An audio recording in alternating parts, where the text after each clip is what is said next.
सरकार चुनेगी चुनाव आयुक्त, निष्पक्षता हो जाएगी लुप्त। सरकार ही चुनेगी तो फिर निष्पक्षता किस बात की। और 2024 की तैयारी, चुनाव आयोग पर जिम्मेदारी भारी। मेरे साथ मुख्य चुनाव आयुक्त रहे एसवाई कुरैशी तो जुड़ेंगे ही, लेकिन उसके साथ ही साथ justice Ravindra Singh retired Allahabad high court के जज रह चुके हैं और यूपी लॉ कमीशन के चेयरमैन भी रह चुके हैं।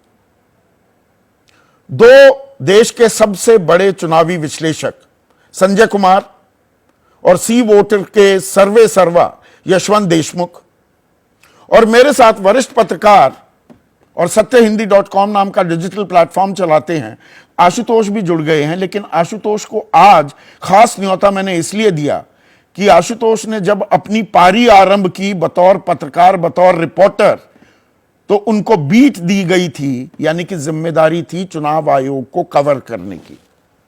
तो यह चुनाव आयोग में नियुक्तियों को लेकर जो ये खेल हो रहा है, सुप्रीम कोर्ट का फैसला कुछ और, बिल में शामिल लोग कुछ और, कैसे देखते हैं आशुतोष?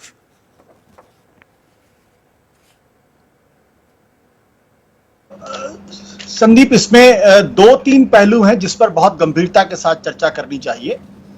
पहली बात यह है कि इलेक्शन कमीशन हमारे लोकतंत्र की मूल आत्मा है और इलेक्शन कमीशन की यह जिम्मेदारी है कि चुनाव निष्पक्ष तरीके से न केवल हो बल्कि निष्पक्ष तरीके से होते हुए दिखे।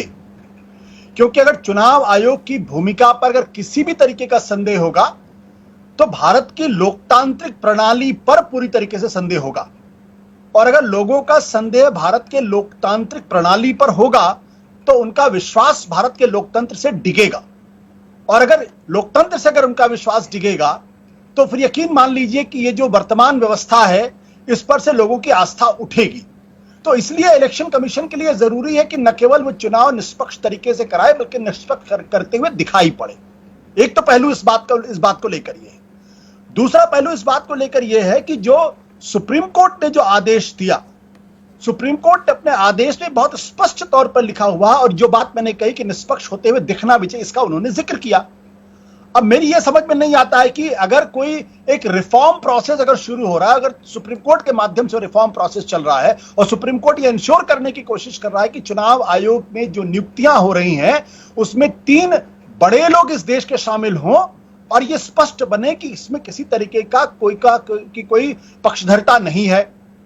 अब मुझे यह बात बिल्कुल खटकती है कि क्यों जो कॉलेजियम सिस्टम बनाया जा रहा है उसमें से जो सुप्रीम कोर्ट ने कहा था कि चीफ जस्टिस ऑफ इंडिया होने चाहिए, उनको हटा के एक अधीनस्थ मंत्री को रखने की कोशिश की जा रही है।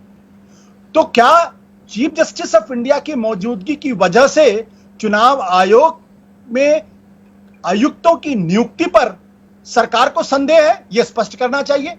क्या चीफ जस्टिस इंडिया की निष्पक्षता पर संदेह है? क्या chief justice India as an institution पर किसी तरीके का सवाल खड़ा कर रहे हैं? अन्यथा क्या कारण है कि चीफ जस्टिस ऑफ इंडिया, जिनकी जिम्मेदारी है कि हिंदुस्तान की जुडिशरी वो न केवल संविधान को होते हुए देखे बल्कि उसके गार्डियन भी मानी जाती है, और सुप्रीम कोर्ट के जज जब शपथ लेते हैं तो कहते हैं टू अपहोल्ड द कॉन्स्टिट्यूशन, उनकी जिम्मेदारी है। तो आपको चीफ जस्टिस ऑफ इंडिया पे क्या भरोसा नहीं है?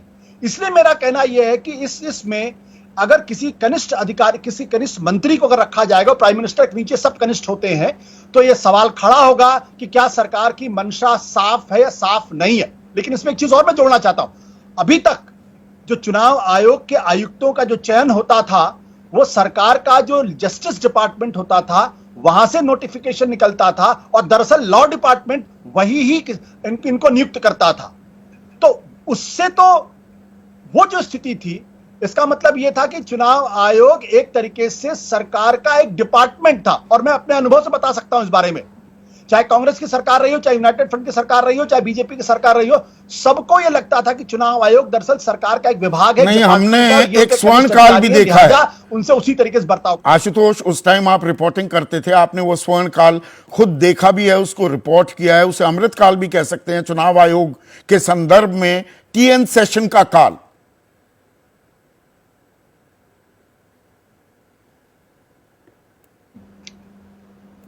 संदीप, मैं बड़े गर्व के साथ कह सकता हूं कि जब TN सेशन मुख्य चुनाव आयुक्त थे तो मैंने लंबे समय तक कवरेज की है और बहुत करीब से इलेक्शन कमीशन को देखा है। टीएन शेषन के चुनाव आयुक्त बनने के पहले इस देश के अंदर जब भी चुनाव होता था तो लाशों, खून खराबा होता था, दर्जनों की संख्या में डेड बॉडीज होती थी, बूथ लूटे जाते थे और चुनाव पर महाबलियों का और जो तमाम तरीके के जो धन बल बाहुबल सबका इस्तेमाल होता था या भयानक तरीके से इस्तेमाल होता था। और जिस दिन वोटिंग होती थी उसके दिन अखबार में खबर ये नहीं छपती थी कितने % पोल हुआ, बल्कि यह खबर होती थी कि इतने दर्जन लोगों की जानें गई, इतने बूथों को लूटा गया।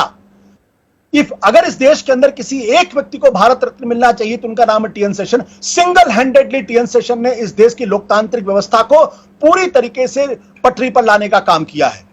और यह इसलिए हुआ क्योंकि उन्होंने इस बात को इंश्योर किया, सरकार किसी की भी हो, पार्टी किसी के भी हो, चुनाव स्पष्ट तौर पर होना चाहिए। और उन्होंने करके दिखाया कि एक आदमी अगर चाहे तो चुनाव हो सकता। और टीएन शेषन के पर कतरने के लिए एमएस गिल और जीवीजी कृष्णमूर्ति को लाया गया था। यह सौभाग्य की बात है एसएस गिल कह गया, एमएस गिल और एमएस गिल की भी निष्पक्षता पर एमएस गिल की निष्पक्षता पर जब तक वो चुनाव में थे कोई बहुत गहरे सवाल नहीं खड़े हुए। पत्रकारिता कोई इमोशन नहीं है, ना अपना कोई ज्ञान देना है और ना कोई विचार थोपना है। पत्रकारिता क्या है? पत्रकारिता का मतलब है सही जानकारी इकट्ठा करना और तथ्य बताना। पत्रकारिता आज जितने महत्वपूर्ण दौर में है शायद पहले नहीं थी। इस दौर से निकलने के लिए सिर्फ सच दिखाने की जरूरत है, वो सच जो आपके हित को आगे रखे। इसलिए अब रात 9 बजे प्राइम टाइम नहीं होगा, ये आपका टाइम है।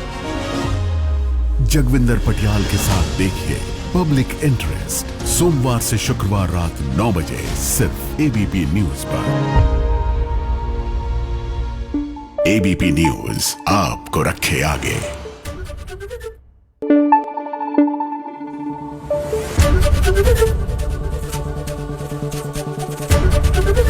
एबीपी न्यूज आपको रखे आगे।